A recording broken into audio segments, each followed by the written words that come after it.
उनका जलवानुमा अनवार का आलम क्या होगा। जब हुस्न था उनका जलवानुमा अनवार का आलम क्या हो।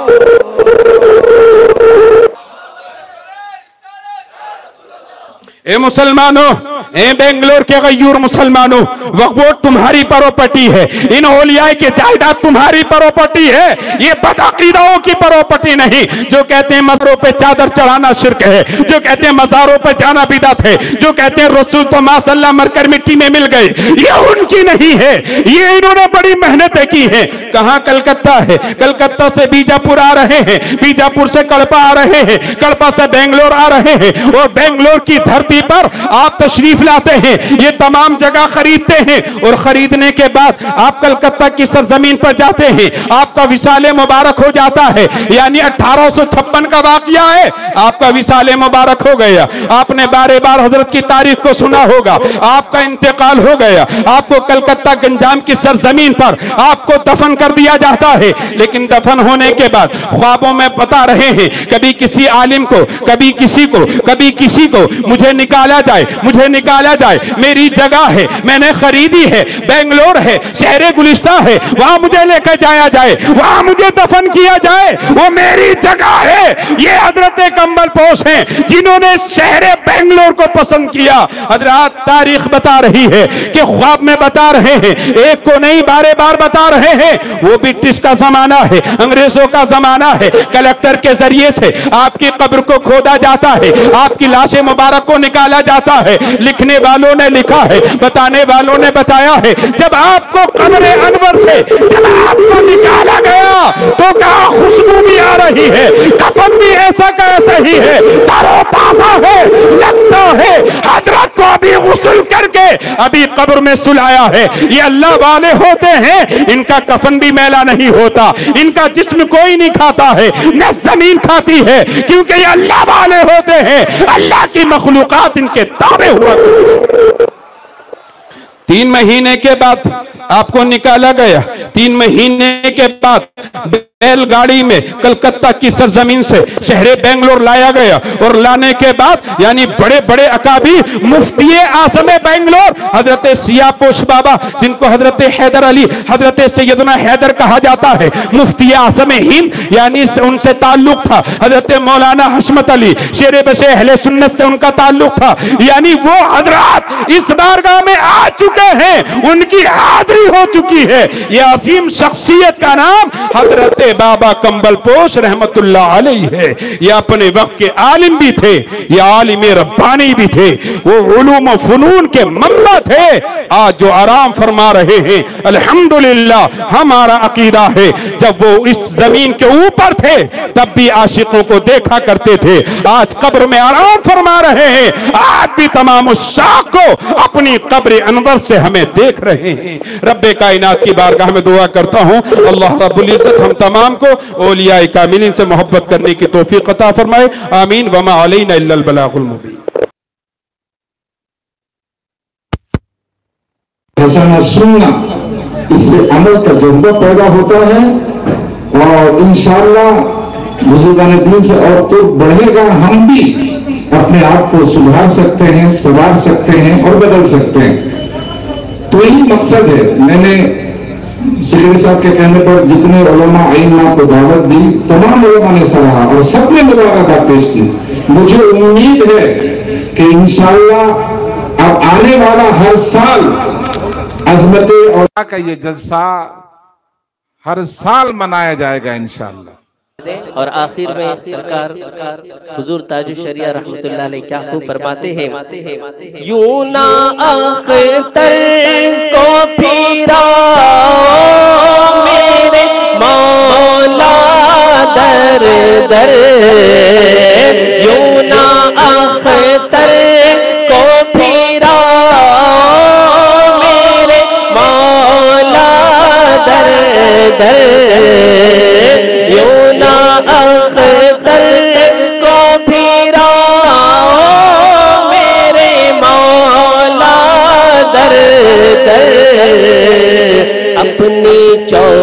खट पे बिठाओ,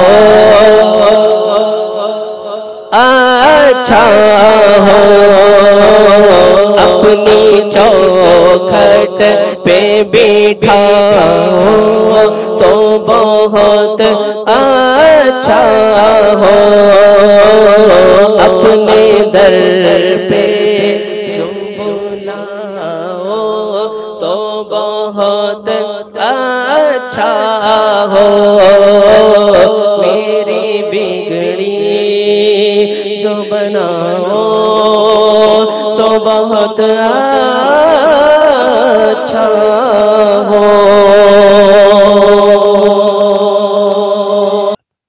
दौड़ती है बाबा के पास, बाबा आपकी बद्दुआ मेरे शौहर को लग गई, वो इस दुनिया से चला गया।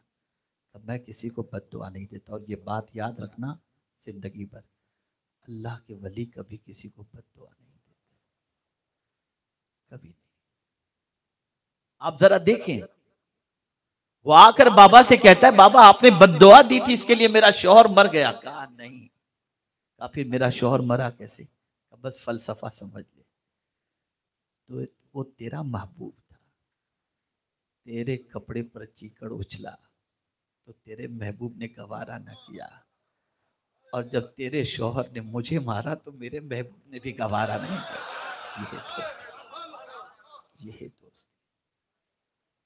ऐ रसूल आजम सल्लल्लाहु ताला अलैहि वसल्लम के दीवानों, अल्लाह के वलियों की शान बहुत अरफ वाला हुआ करती है, उनका मकाम बहुत बुलंद बाला हुआ करता है, और वो उस मकाम तक पहुंचने के लिए क्या करते हैं, थोड़ा सा ये भी समझो, ऐसे ही उस मकाम पे आदमी नहीं पहुंच जाता। अरे यार इतना बताओ, किसी को अपना दोस्त कहने से पहले हमें 50 बार सोचना पड़ता है कि इसकी आदतें कैसी हैं, इसके अखलाक कैसे हैं, इसकी सोच कैसी है, इसकी सुबह कैसी है, इसकी शाम कैसी है, सारी चीजों को जांच कर उसके बाद हम किसी को अपना दोस्त कहते हैं। मेरे मौला ने अगर किसी को अपना दोस्त कहा हो तो ये तो नहीं है ना कि हर किसी को अपना दोस्त बना ले, उसने भी तो देखा होगा कि मेरे बंदे के अंदर क्या खुसूसियत है, इसे अपनी दोस्ती का ताज दूं या न दूं। अल्लाह अकबर। मेरे प्यारे आका सल्लल्लाहु ताला अलैहि वसल्लम के प्यारे दीवानों, यही वजह है अल्लाह अपने दोस्त, अल्लाह अज़्ज़ वजल किसको अपना दोस्त बनाता है आप जानते हैं? कसरत नवाफिल के जरिए। मेरे आका सल्लल्लाहु अलैहि वसल्लम का इरशाद गिरामी है कि रसूल आजम सल्लल्लाहु अलैहि वसल्लम रावी हैं। अल्लाह इरशाद फरमाता है कसरत नवाफिल के जरिए बंदा खुदा से इतना करीब हो जाता है कि अल्लाह उसकी आंख बन जाता है जिससे वो देखा करता है, अल्लाह उसका हाथ बन जाता है जिससे वो पकड़ा करता है, अल्लाह उसकी ज़बान बन जाता है जिससे वो बोला करता है, अल्लाह उसका कान बन जाया करता है जिससे वो सुना करता है। अब यहाँ मैं आपको थोड़ा सा समझा दूँ। हज़रत अल्लामा जो है ज़ुल्फ़िकार साहब खिताब फरमा रहे थे और मुझे लगा कि कुछ दर्द पेश कर रहे हैं, तो मैंने सोचा इन्होंने अपने अंदाज में पेश किया, मैं थोड़ा अपने अंदाज में पेश कर दूं ताकि थोड़ा सा करेक्शन हो जाए। हर एक का अपना अपना अंदाज होता है। आप अगर जो है वो आयुर्वेदिक के पास जाएंगे तो उसकी दवा दूसरी होगी, एलियोपैथी वाले की दवाई दूसरी होगी। इन्होंने अपने हिसाब से कहा, मैं अपने हिसाब से कहता हूँ। ऐ रसूल आज़म सल्लल्लाहु ताला अलैहि वसल्लम के दीवानों, ये बात याद रखें और अच्छी तरीके से याद रखें। कसरत नवाफिल के जरिए अल्लाह अकबर, बंदा अल्लाह से इतना करीब हो जाता है, अल्लाह उसकी आंख बन जाता है। अब वो लोग जो ये कहा करते हैं कि दूर से अल्लाह के वलियों को क्यों पुकारते हो, वो सुनते नहीं, तो मैं आपसे पूछना चाहता हूँ, जिसका कान अल्लाह बन जाता हो उसके सुनने का आलम क्या होगा, उसकी समाअत का आलम क्या होगा। जिसकी आंख अल्लाह बन जाता हो उसके देखने की पोजीशन क्या होगी। इसीलिए हुजूर फरमाते हैं इत्तकू बिफरासतिल मुमिन फइन्नहु यंजुरु बिनूरिल्लाहि ताला, मोमिन की फरासत से बचो, डरो कि वो अपनी आंख से नहीं, वो अल्लाह के नूर से देखा करता है। ऐ रसूल आजम सल्लल्लाहु अलैहि वसल्लम के दीवानों, तुम माइक्रोस्कोप पर यकीन रखते हो, तुम टेलीस्कोप पर यकीन रखते हो, तुम दूरबीन पर यकीन रखते हो, तुम हर कैमरे पर यकीन रखते हो, लेकिन कभी कैमरा बंद भी हो सकता है, कभी तुम्हें दिखाई भी नहीं दे सकता। लेकिन आओ मैं तुम्हें बताऊं, जब इलेक्ट्रॉनिक मीडिया का दौर नहीं था, सोशल मीडिया का दौर नहीं था, और इस तरीके से मॉडर्न टेक्नोलॉजी का दौर नहीं था, मदीने की मस्जिद के अंदर हजरत फारूक आजम रदी अल्लाहुल मौला तबारक व तआला अन्हु खुतबा दे रहे हैं और नेहावन में हजरत सारिया मौजूद हैं। कोई मोबाइल कनेक्शन नहीं, यहाँ तो मोबाइल आपकी जेब में है, बैटरी गई कांटेक्ट खत्म, नेटवर्क गया कांटेक्ट खत्म, चार्ज गया खत्म, रिचार्ज नहीं है, किसी से कांटेक्ट मोबाइल का डब्बा लेके घूमते रहो, कांटेक्ट नहीं हो सकता। लेकिन अल्लाह अकबर, मैं हैरान हूं, मदीने की मस्जिद के अंदर फारूक आजम हैं और हजरत सारिया नेहावन में मौजूद हैं, जंग के मैदान के अंदर मौजूद हैं। अल्लाह अकबर, काफी सैकड़ों मील का फासला और यहाँ पर खुतबा देते देते अचानक फारूक आजम कहते, या सारियतल जबल, ऐ सारिया पहाड़ की तरफ देखो। मैं हैरान हूं, या अल्लाह, कोई कनेक्शन मोबाइल का नहीं, यहां से पुकार रहे हैं, पुकारना भी है और मैदान जंग के नक्शे को यहां खड़े रहकर देख भी रहे हैं, और जब पुकारते हैं तो ये आवाज हजरत सारिया नहावन में सुन भी लेते हैं। पता चला जिसकी आंख खुदा बन जाए उसकी नजर बड़ी निराली हुआ करती है, जिसके कान अल्लाह अज़्ज़ा व जल्ल जिसका कान बन जाए उसकी समात बड़ी अजीम हुआ करती है। तो अर्ज ये कर रहा था, वो लोग जो ये कहते हैं अंबिया किराम अलैहिमुस्सलातु वस्सलाम के हवाले से या औलिया किराम अलैहिमुर रिदवान के हवाले से कि उनकी समात इतनी नहीं और माअज़ल्लाह न जाने कितनी बकवास करते हुए नजर आते हैं, वो जरा दुरुस्त कर लें अपनी सोच को, वो दुरुस्त कर लें अपने अकीदे को। याद रखें, अल्लाह के वली सुना करते हैं, अल्लाह के वली देखा करते हैं, अल्लाह के वली बोला करते हैं तो उनकी आवाज में तासीर हुआ करती है। ऐ रसूल आजम सल्लल्लाहु अलैहि वसल्लम के दीवानों, मुझे यहाँ एक वाकया याद आ रहा है। अल्लाह अकबर, जरा आप देखें, आज के इंसान की सिचुएशन ये है कि कुछ दिनों तक नमाज पढ़ ले और कुछ दिनों तक रोजा रख ले, कुछ दिनों तक हज और ज़कात वगैरह के फराइज अंजाम दे ले और उसके बाद दुआ करे और उसकी दुआ कबूल न हो तो छोड़ दे, छोड़ो यार, जाने तो कुछ फायदा नहीं है, रास्ता हट जाता है। लेकिन पहले के अल्लाह वालों की सोच क्या थी? अल्लाह अकबर, एक अल्लाह के वली अपने मुरीद के साथ, पहले पीर भी ऐसे हुआ करते थे और मुरीद भी ऐसे हुआ करते थे। अल्लाह अकबर, दरिया के किनारे पर मौजूद थे, पीर ने हाथ उठाए दुआ के लिए, ए अल्लाह करम की नजर फरमा। जवाब आता है, तेरी दुआ कैसे कबूल करूं? मुरीद ने भी ये बात सुनी, पहले के मुरीद भी ऐसे थे, मुरीद ने भी ये बात सुन ली तो पीर साहब से कहता है, पीर साहब, जब अल्लाह दुआ कबूल नहीं करता तो फिर दुआ करने की क्या जरूरत है? अब जवाब सुनिए, करेक्शन होगा आपका भी, सोच भी बदलेगी आपकी। वो बुजुर्ग फरमाते हैं, बेटे कोई दूसरा खुदा हो तो बता, कोई दूसरा खुदा हो तो बता, मैं उसे पुकारूं। उसने कहा खुदा तो एक ही। कहा फिर जवाब की क्या फिक्र करना, हमारा काम पुकारना है, उसका काम सुनना है। वो लोग जो इबादत और रियाजत और नेकी के रास्ते पर चलने के बाद अगर उनकी मनमानी नहीं होती और मन की मुरादें पूरी नहीं होती और हट जाते हैं उनसे, मैं कहता हूं कोई और खुदा तो है नहीं ना, एक ही तो खुदा है हमारा, और उससे बड़ा मेहरबानी करने वाला कोई है भी नहीं, वो रहमानो रहीम है। आइए समझते हुए चले। दोस्ती बहुत बुनियादी चीज है, अल्लाह वाले होशियार हैं। हम दोस्ती करते हैं तो देखते हैं कि माल कितना है, अल्लाह वाले दोस्ती करते हैं तो देखते हैं खजाना कितना है। हमारे दोस्तों की पोजीशन यह है कि अगर माल है, कभी वो माल खत्म हो जाता है, लेकिन मेरा करीम फरमाते हैं, वही मिन शैइन इल्ला इंदना खजाइना, अल्लाह फरमाता है मेरे पास हर चीज का खजाना मौजूद है, हर चीज का खजाना।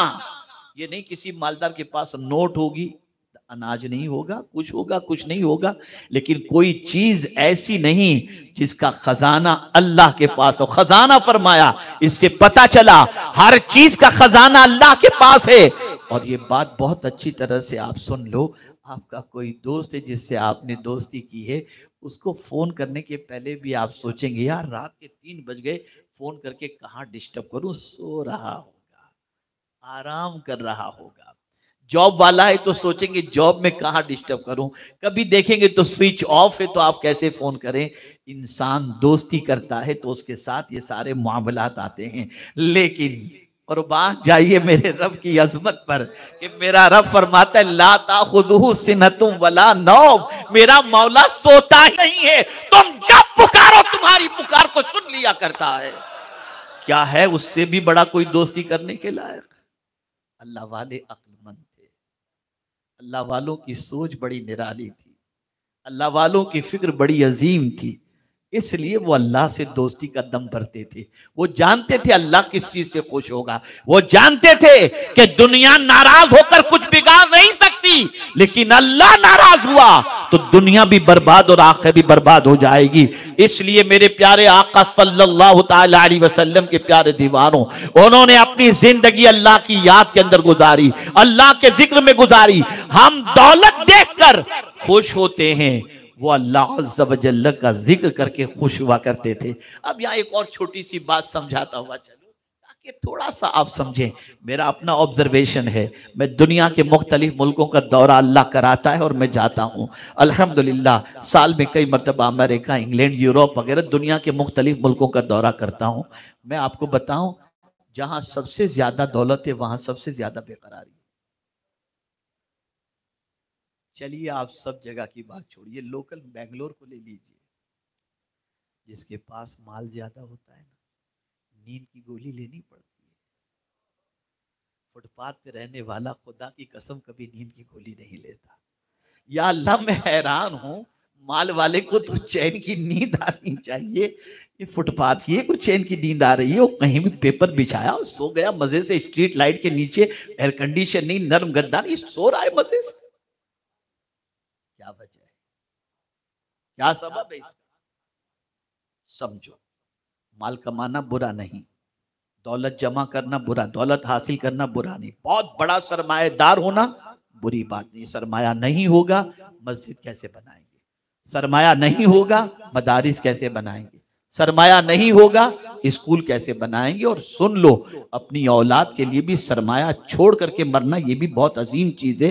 हजरत साद रज़ियल्लाहु मौला तबारक व तआला अन्हु ने जब महसूस किया कि मेरी जिंदगी अब बहुत लिमिटेड है, शायद ज्यादा न जी सकूं, तो आका करीम सल्लल्लाहु अलैहि वसल्लम से अर्ज करते हैं कि सरकार जी चाहता है कि सब लुटा दूं। सरकार ने फरमाया नहीं। गौर से सुनिएगा, सरकार ने फरमाया नहीं। अपने बच्चों को इस हाल में छोड़ करके मरना कि बच्चे बाद में लोगों से भीख मांगे, इससे बेहतर है बच्चों का इंतजाम करके मरो। इस्लाम नहीं है, सब लुटा दो की बात नहीं है, रखने की भी बात है, रखने की बात। खैर, तो अर्ज ये कर रहा था, मेरे प्यारे आका सल्लल्लाहु ताला अलैहि वसल्लम के प्यारे दीवानों, थोड़ा सा समझें। गुर्बत इंसान को बेचैन करती है, हम समझते हैं। इफलास इंसान को बेचैन करती है, हम समझते हैं। लेकिन मैं जब सर्वे करता हूं और ऑब्जर्व करता हूं तो मुझे ये चीज समझ में आती है, जहां दुनिया ज्यादा है वहां बेचैनी ज्यादा है। इसलिए कि दुनियादार को इतना वक्त नहीं कि वो अल्लाह को याद कर सके, टाइम नहीं है। अच्छा, यहां एक और बात अर्ज कर दूं, एक और बात अर्ज कर दूं, मर्द कौन है? हम और आप ये समझते हैं कि जो आदमी नजर आए और मुश्तंडा नजर आए ये मर्द है। कुरान कहता है मर्द वो है, ला तुल्हीहिम तिजारतुन वला बैउन अन जिक्रिल्लाह। मर्द वो है, मर्द वो है कि तिजारत उसे अल्लाह के जिक्र से न रोके, न नमाज से रोके। सही मानों में वो बिजनेस में लगा हुआ है, मुअज्जिन की आवाज सुना, छोड़ा और अल्लाह के घर की तरफ गया। कोई उसे कुछ भी कहे, कुरान उसे मर्द कहता हुआ नजर आता है। रिजालुल ला तुल्हीहिम तिजारतुन वला बैउन अन जिक्रिल्लाह, ये कुरान का फैसला है। रसूल आजम सल्लल्लाहु अलैहि वसल्लम के दीवानों, अल्लाह के वली हमेशा मुतमईन रहते, अल्लाह के वली हमेशा सुकून के साथ रहते, उनकी जिंदगी बड़ी अजीम हुआ करती। बड़ी अजीम हुआ करती। उसकी वजह क्या थी? उनकी जिंदगी जिक्र इलाही में गुजरती, उनकी जिंदगी नमाज रोजे हज ज़कात में गुजरती, उनकी जिंदगी कुरान शरीफ की तिलावत में गुजरती, उनकी जिंदगी गुनाहों से बचने में गुजरती। अगर आज के इस जलसे के अंदर आप मेरा ये पैगाम जहन में महफूज कर सकते हो तो कर लेना और गौर करना रात को सोने के बाद, सोने से पहले, और फिर देखना कि कहा हुआ जुमला सही है या नहीं। सुन लो, अगर आज उम्मत मुस्लिमा कमजोर और बुज़दिल अपने आप को महसूस कर रही है तो उसकी सबसे बड़ी वजह गुनाह है, गुनाह है, गुनाह है। सुन लो, गुनाह इंसान को कमजोर करता है और नेकी इंसान को ताकतवर बनाती है। गुनाह से बचो, बुराइयों से बचो, नेकियों से रिश्ते को जोड़ो। अल्लाह अज़्ज़ा व जल्ल तुम्हें ताकत अता फरमाएगा, तुम्हें कुव्वत अता फरमाएगा। मेरे प्यारे आका सल्लल्लाहु तआला अलैहि वसल्लम के प्यारे दीवानों, अब आप सुने, अल्लाह अज़्ज़ा व जल्ल के दोस्त औलिया किराम अलैहिमुर रिदवान अल्लाह से बड़ी मोहब्बत करते, उनकी रात कैसे गुजरती थी जरा इसे भी देख लो। अल्लाह अकबर, अल्लाह अकबर। उलमा तशरीफ फरमा है, मेरी गलती होगी तो इस्लाह फरमाएंगे। अल्लाह अल्लाह। रात के बारे में आप देखें तो कुरान मुक़द्दस के अंदर उनकी रातों का तज़किरा मिलता है कि वो रात कैसे गुजारते थे। अल्लज़ीना यज़कुरूनल्लाह क़ियामा व क़ुऊदा व अला जुनूबिहिम, वो रात अगर खड़े होते थे तो खड़े होते हुए भी अल्लाह का जिक्र करते, बैठते तो भी अल्लाह का जिक्र करते, करवटें लेते तब भी अल्लाह का जिक्र करते। और मेरे प्यारे आका सल्लल्लाहु अलैहि वसल्लम के प्यारे दीवानों और नौजवानों, गौर से सुनना, उलमा की खास में मेरी इस्लाह की गरज से मैं उनकी तवज्जो चाहूंगा। औलिया की शान कुरान ने ये बयान फरमाई, कानू कलीलम मिनल लैल यहजऊन व बिल असहार हुम यस्तगफिरून, वो रातों को बहुत कम सोते। अल्लाह वालों की पोजीशन, रात को बहुत कम सोते थे तो सोते नहीं थे तो करते क्या थे?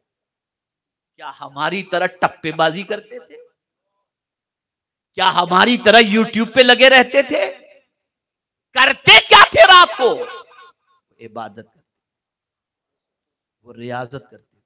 लेकिन मैं यहां आकर दंग रह गया कि जब इबादत करते थे तो इबादत करते करते सहर हो जाए तो माफी मांगने की क्या जरूरत? जब इबादत करते करते अल्लाह के वली सहर का वक्त हो जाए, सुबह का वक्त हो जाए तो कुरान कहता है वबिल असहार हुम यस्तगफिरून, सहरी के वक्त अल्लाह से माफी मांगते। इबादत रात भर की तो दुआ मांग करके सवाब मांगना चाहिए, माफी किस बात? गुनाह तो किया, माफी किस बात? अब सुनो अल्लाह वालों की सोच। सोच ये थी, मौला जितनी हो सकी तेरी इबादत तो की, लेकिन हम ये नहीं कह सकते कि तेरी इबादत का हक हमने अदा कर दिया। अगर हमारी इबादत में कोई कोताही रह गई हो तो हम तुझसे माफी मांगते, हमें तुम माफ फरमा दे। पता चला अल्लाह के वली इबादत करके डरते थे, हम गुनाह करके मजे कर रहे हैं। वो इबादत करके डरते थे और अल्लाह से माफी मांगते थे, हम गुनाह करके भी अल्लाह से माफी नहीं मांगते। ऐ रसूल आजम सल्लल्लाहु अलैहि वसल्लम के दीवानों, तो मौला ऐसे नेक बंदों पर करम की नजर फरमाकर अपनी दोस्ती का ताज ही नहीं अता फरमाता, बल्कि उनको अगर कोई अजियत पहुंचाए तो अल्लाह खुद ऐलान जंग उनके साथ करता हुआ नजर आता है। अब यहां तक तो बात समझ में आ गई कि औलिया किराम अक्लमंद कि उन्होंने अल्लाह से दोस्ती की, लेकिन हम गुनहगार हैं, सियाकार हैं, कहां डायरेक्ट अल्लाह तक पहुंच सकें? कोई तो हो जो अल्लाह तक पहुंचा दे, और अगर कोई पहुंचाने वाला न होता तो फिर कुरान में ये दुआ क्यों आती, इहदिनस सिरातल मुस्तकीम सिरातल लदीना अनअमत अलैहिम, हमको सीधे रास्ते पर चला, उनके रास्ते पर चला जिन पर तेरा इनाम नाजिल हुआ। अनअमल्लाहु अलैहिम मिनन नबिय्यिन वस्सिद्दीकीन वश्शुहदाए वस्सालिहीन, इनाम किन पर नाजिल हुआ? अंबिया पर नाजिल हुआ, सिद्दीकीन पर नाजिल हुआ, शुहदा पर नाजिल हुआ, सालिहीन पर नाजिल हुआ। जब इनाम इन हजरात पर नाजिल हुआ तो अब सवाल ये पैदा होता है, उनके रास्ते पर चलना दर हकीकत सीधे रास्ते पर चलना है। अब हम समझते हैं, अब मैं गुफ्तगू को समेटने की तरफ आता हूं। हम उनसे दोस्ती करें, वो अल्लाह से दोस्ती किए हुए थे, तो क्या उनकी दोस्ती हमें फायदा पहुंचाएगी? सवाल ये पैदा होता है। क्या अल्लाह वालों की दोस्ती हमें फायदा पहुंचाएगी? तो याद रखें,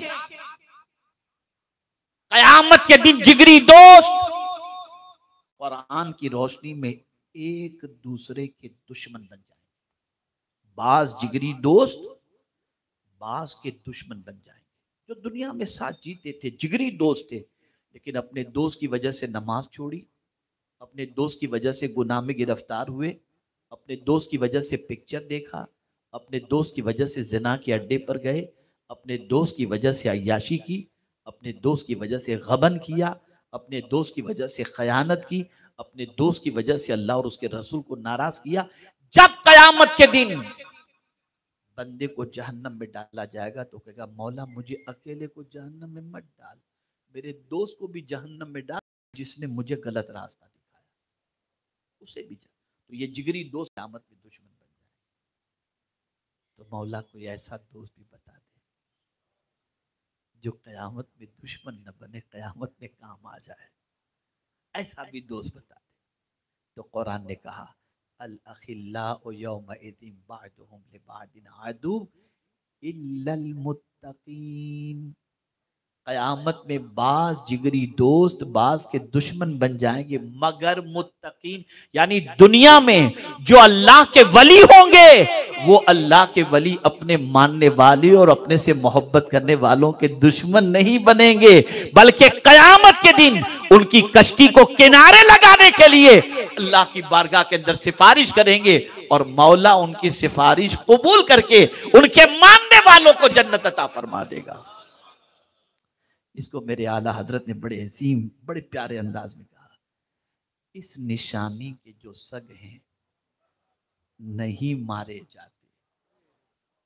बात दुनिया की नहीं की, हश्र तक की। हश्र तक मेरे गले में रहे पट्टा तेरा, यानी कयामत तक गुलामी ये गौस का पट्टा मेरे गले के अंदर रहे, इसलिए कि ये वो निशानी है कि इस निशानी की बुनियाद पर मारे नहीं जाएंगे। मेरे प्यारे आका सल्लल्लाहु अलैहि वसल्लम के प्यारे दीवानों, दुनिया के दोस्त साथ छोड़ सकते हैं, अल्लाह के वली कभी साथ नहीं छोड़ते। अल्लाह के वली हमेशा काम आते हैं। उनकी रसाई खुदा तक ऐसी होती है कि वो जिसके लिए जो दुआ कर दें अल्लाह उनकी दुआओं को कबूल कर लेता है, अल्लाह अज़्ज़ व जल की सिफारिश को कबूल कर लेता है। अरे मियाँ, एक हाफिज़े कुरान की सिफारिश को जब अल्लाह कबूल कर ले, जरा आप इतना सोचो, जिन 10 लोगों पर कल बरोज़े क़यामत जहन्नम वाजिब हो चुका होगा, हाफिज़े कुरान से मेरा मौला फरमाएगा, हाथ पकड़ लेके अपने साथ जन्नत में चला जा। तो एक हाफिज़े कुरान जब 10 लोगों को जन्नत में ले जा सकता है, तो जिसे मौला ने अपनी दोस्ती का ताज अता किया हो,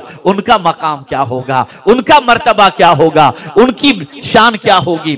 अब मेरे प्यारे आका सल्लल्लाहु अलैहि वसल्लम के प्यारे दीवानों, अब मैं आपसे पूछना चाहता हूं, हम हजरत सैयद मोहिउद्दीन शाह कंबलपोश रहमतुल्लाह ताला अलैह की अकीदत का चिराग अपने सीने में जलाए हुए हैं। अब मैं आपसे पूछना चाहता हूं, हम कहें भी कि कंबलपोश रहमतुल्लाह ताला अलैह के हम चाहने वाले हैं, लेकिन मुझे बताओ, चाहने वाला होना कैसा चाहिए? चाहने वाले की जिंदगी कैसी हो? क्या चाहने वाला बेनमाजी होगा तो वो खुश होंगे? कैसा चाहने वाला है? मेरी बात ही नहीं मानता और कहता है मैं चाहने वाला हूं, ये कैसा चाहने वाला है? चाहने वाले के लिए जरूरी होता है जिसको चाहता है उसकी बात माने, उसके अंदाजे जिंदगी को अपनाए, उसके तरीके हयात को अपनाए। जब वो अपना लेगा फिर कहीं भी होगा पुकारेगा तो उनकी मदद शामिल हाल हो जाया करे। अपने आप को चेंज करो, अपने आप को चेंज करो, उनकी आदतों को अपनाओ, उनके किरदार को अपनाओ, उनके अखलाक को अपनाओ, उनकी तालीमात को अपनाओ। फिर आप देखना, गौसे पाक रज़ी अल्लाह ताला अन्हु ने फरमाया, मुरीदी ला तखफ। मुरीदी फरमाया, मुरीद किसे कहते हैं? अल्लाहु अकबर, जिसको कहते हैं बिक जाने वाला, जिसकी अपनी कोई आरजू ही न हो, सारी आरजू पीर ही की हो, वो दर हकीकत मुरीद हुआ करता है। तो गौसे पाक फरमाते हैं, मेरे मुरीद तुझे डरने की कोई जरूरत नहीं, अल्लाह मेरा रब है। कुर्बान जाइए, किस अंदाज से कह रहे हैं, अल्लाह मेरा रब है। इतना कॉन्फिडेंस, इतना यकीन, इतना इत्मीनान, मैं जो कहूंगा मेरा मौला मेरी दुआ को कबूल कर लेगा।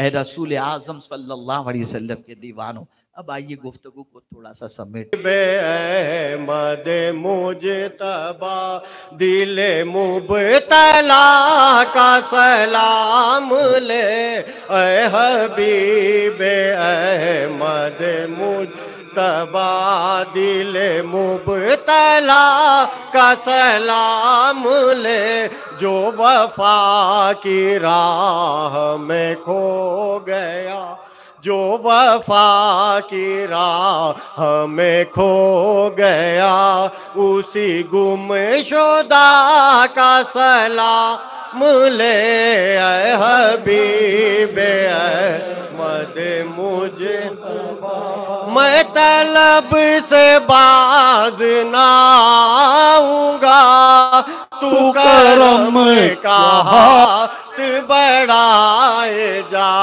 ऐ शह ज़मान दिलो जाने मन, ऐ सरापा रहमतो ज़ुल्मीन, मैं तलब से बाज ना आऊंगा,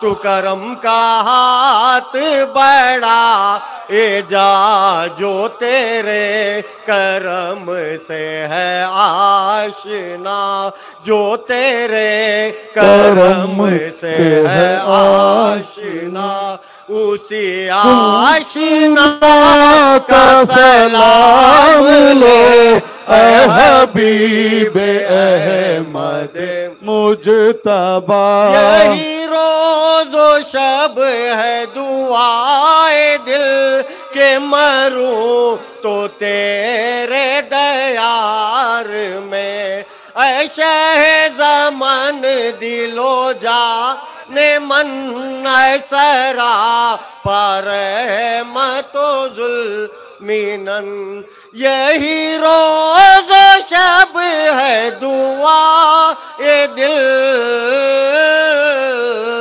करूं तो तेरे दयार में, यही दुआ ये हयात है, यही दुआ ये हयात है, इसी दुआ का सलाम ले, ऐ हबीब अहमद मुजतबा।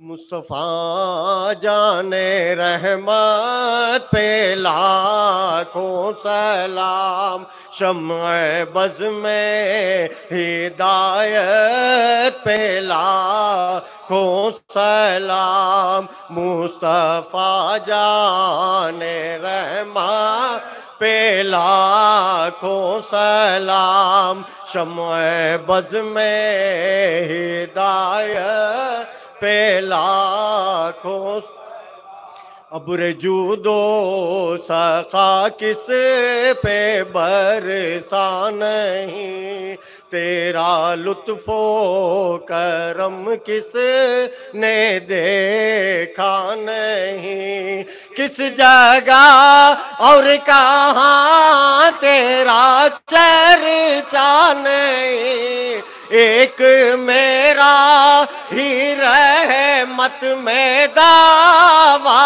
नहीं, शाह की सारी उम्मत पे लाखों सलाम, मुस्तफ़ा जाने रहमत पे लाखों सलाम, शम्अ बज़ में हिदायत पे लाखों सलाम, डूबा सूरज की सीने भी फेरा नहीं, कोई मिसले यदुल्लाह देखा नहीं, जिसकी ताकत का कोई ठिकाना नहीं, जिसको बारे दो आलम की परवाह नहीं, ऐसे बाजू की क़ुव्वत पे लाखों सलाम, मुस्तफ़ा जाने रहमत पे लाखों सलाम, शम्ए बज़ में हिदायत पे लाखों सलाम। अस्सलामु अलैकुम रहमतुल्लाहि व बरकातुहू। नाज़रीन, अरसे दराज से कई सालों से अहलियान मोहल्ला, किराएदारान और ज़ी फ़हम हज़रात की ये ख्वाहिश थी कि हज़रत कमलपोश रहमतुल्लाह अलैह की सवाने हयात, यादगार और इस इदारे से मुताल्लिक़ चंद बातों को एक किताब की शक्ल दी जाए। तो इस बार मजलिस मुंतज़िमा दरगाह हज़रत कमलपोश ने एक किताब को शाया कराया है, जिसके कातिब और मतब हैं जनाब मुनीर अहमद जामी साहब, और इसके नाशिर जो हैं सदर सेक्रेटरी जुमला अहदेदारीन और अरकान मजलिस मुंतज़िमा दरगाह हज़रत कमलपोश हैं। इस किताब का नाम हज़रत यादगार कमलपोश रहमतुल्लाह अलैह रखा गया है। इसका सहवर्क भी बहुत खूबसूरत बनाया गया है और इसमें खुसूसन मजलिस मुंतज़िमा के तमाम ज़िम्मेदारान जिनकी शब-रोज़ मेहनत से ये किताब और ये जलसे, ये जुलूस, ये बयानात होते हैं, उसके पश पर्दा जो मजलिस मुंतज़िमा के ज़िम्मेदार और हमारा स्टाफ मेहनत करता है, वो अहबाब के नाम भी तस्वीर भी हैं। और इन मरासिमात संदल में हमारे इन प्रोग्राम में जो हमारे क़दम ब क़दम हमें ताउन करते हैं, वो हमारे हरदिल अज़ीज़ MLA जनाब रिज़वान अरशद साहब हैं, और उसमें जो है हमारे वज़ीर औक़ाफ़ जनाब BZ ज़मीर अहमद ख़ान साहब हैं। इस किताब में हज़रत कमलपोश रहमतुल्लाहि अलैह का मुख्तसर तारुफ़ और उनकी सवाने हयात शाया की गई है। हज़रत क़ादर हुसैन बाबा, रईस क़ादर हुसैन बाबा, चूँकि बुज़ुर्गों में दो मकाम होते हैं, एक सालिक का, एक मजज़ूब का। हज़रत कमलपोश बाबा जो है सालिक की ज़िंदगी गुजार कर इस दार फ़ानी से रुखसत हुए हैं, वहीं हज़रत रईस क़ादर हुसैन बाबा एक मजज़ूब बुज़ुर्ग हैं। और इसके बाद जो है हज़रत चादर वाले बाबा जो अब्दुल गफ़ूर शाह क़ादरी उर्फ़ चादर वाले बाबा हैं, उनकी, और ज़च्चा भी अम्मा जान जो यहाँ आराम फरमा रही हैं, उनकी भी मज़ार है। उनकी इन तमाम की मुख्तसर सवाने हयात इसमें बड़े अच्छे तरीक़े से अली जनाब मुनीर अहमद जामी साहब ने लिखी है। और इस किताब में नात पाक भी है। हम्द बारी ताला से इस किताब की शुरुआत है, उसके बाद नात पाक है, उसके बाद इस अख़ीर ने भी ये कोशिश की है कि कमलपोश बाबा की आशिकी पेश कर सकें। तो मैं सबसे पहले जो है दो बंद नात के जो मेरे बहुत पसंदीदा शायर जनाब एजाज कानफी साहब के हैं, वो दो शेर सुनाता हूँ, उसके बाद मैं अपना कलाम सुनाऊँगा। बिस्मिल्लाहिर्रहमानिर्रहीम। मुझे अपने गम से नवाज कर मेरी उलझनों को मिटा दिया, मुझे अपने गम से नवाज कर मेरी उलझनों को मिटा दिया, मेरे कमली वाले ने जो दिया बखुदा तलब से सिवा दिया। दर औलिया इकराम ने मुझे मारिफत का पता दिया, मेरे ख्वाजा ने, मेरे गौस ने, मेरे कमलपोश ने मुझे मुस्तफ़ा से मिला दिया। ये इनकी नात के अशार थे। अब एक मनक़बत मेरी तरफ़ से कमलपोश बाबा की आशिकी में जो मैंने लिखी है वो पेश करता हूँ। मनक़बत के अशार कुछ यूँ हैं, सामईन समात फरमाएँ। औलिया अल्लाह के मतवाले और बुज़ुर्गों पर थे वारे, अहले अल्लाह की खाक सवारे, जिनसे मिले हैं हमको उजाले। हज़रत कमलपोश बाबा, उनकी मशक्क़त, उनकी रियाज़त, उनका रुतबा, उनकी अज़मत, दिल से अदा होती है अक़ीदत, सबको मिला है दर से अक़ीदत। हमारे हज़रत कमलपोश बाबा देखे सब कुदरत के नज़ारे, जो थे बातिन ज़ाहिर सारे, हर कोई कहता ये हैं हमारे, क्यों ना जाएं वारे न्यारे। हज़रत कमलपोश बाबा। खूब ये मौका मुझको मिला है, खिदमत कर लूँ अक़द कुशा से, इसके सिवा फिर दौलत क्या है, उनसे मोहब्बत मेरी दवा है। हज़रत कमलपोश बाबा। राज तरीक़त जिनसे अफ़शां, क्यों ना जाऊं उनके क़ुरबां, जिनसे बनी है मेरी पहचान, जिनसे हुआ है पख्ता ईमा।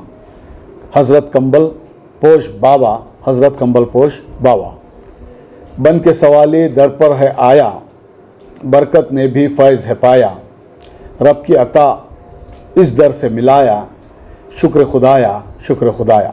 हज़रत कंबल पोश बाबा, हज़रत कंबल पोश बाबा। ये मख्तसर से मेरे ख़यालात मनक़बत में, चूँकि बहुत तवील किताब नहीं थी, मख्तसर किताब थी, इसलिए मैंने एक मनक़बत लिखी है। इंशाअल्लाह आने वाले दिनों में मंज़र आम पर ऐसी किताबें आती रहेंगी और इन किताबों से इंशाअल्लाह हमारे ईमान को, हमारे अक़ीदे को, हमारे तक़वे को और ज़्यादा पुख्तगी मिलेगी इंशाअल्लाह। शुक्रिया। अस्सलाम वालेकुम।